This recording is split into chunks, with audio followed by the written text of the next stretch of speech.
Slugged it. Over mid-wicket. First stance. Gain.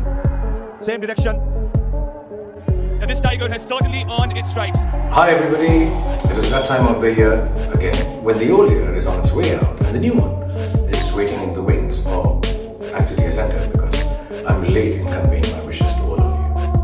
And I'm sure all of you will agree. Andre রাসেলকে বাদ দিয়ে হাবিবুর রহমান সোহানকে আইপিএলে চাই। লাইভে এসে একই বললেন শাহরুখ খান। ক্রিকেট বিশ্বে মুহূর্তেই ছড়িয়ে পড়েছে চমকে দেওয়া হ্যাক খবরে আগুন। আইপিএল নিলাম সামনে রেখে এক বিস্ফোরক ঘোষণা দিলেন শাহরুখ খান, এবং সেই ঘোষণার কেন্দ্রবিন্দু বাংলাদেশের উঠতি তারকা হাবিবুর রহমান সোহান। আইপিএল নিলামের আগে উত্তেজনার ঝড়।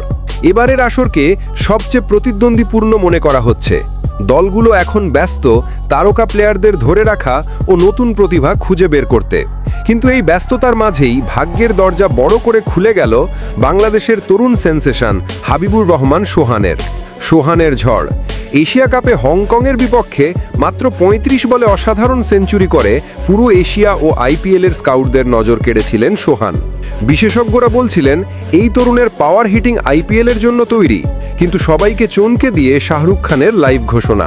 আজ দুপুরে নিজের অফিসিয়াল লাইভে উপস্থিত হয়ে শাহরুখ খান বললেন, আন্দ্রে রাসেলকে দিয়ে আর হবে না। 2026 আইপিএলে আমার দলে চাই নতুন তারকা। সোহানের ব্যাটিং আমাকে মুগ্ধ করেছে। রাসেলের জায়গায় আমি দলে নেব হাবিবুর রহমান সোহানকে। ক্রিকেট বিশ্ব হতবাক, সোশ্যাল মিডিয়ায় আগুন। শাহরুখ খানের এই ঘোষণা মুহূর্তেই ভাইরাল হলো। বিশ্বব্যাপী ক্রিকেট ভক্তরা বলছেন এটা তো পুরো গেম চেঞ্জার। কেকেআরের রং এবার বদলে যাবে। Russell out, Sohan in, KKR ক্যাম্পের নতুন পরিকল্পনা। গোপন সূত্র থেকে জানা যায় কেকেআরের টিম ম্যানেজমেন্ট সোহানকে ঘিরেই নতুন ফিনিশার রোলে পরিকল্পনা করছে। তাদের ভাষায় সোহান হিটিং পাওয়ারে বর্তমানে এশিয়ার সবচেয়ে ভয়ঙ্কর তরুণ ব্যাটারদের একজন। 2026 আইপিএলে কেকেআর জার্সিতে সোহান। শাহরুখ খান লাইভে স্পষ্ট করে জানিয়েছেন 2026 আইপিএলে কলকাতা নাইট রাইডার্সের জার্সি গায়ে মাঠে নামবেন হাবিবুর রহমান সোহান। এশিয়া কাপে তার তাণ্ডবই তাকে নিয়ে গেছে আইপিএলের মঞ্চে।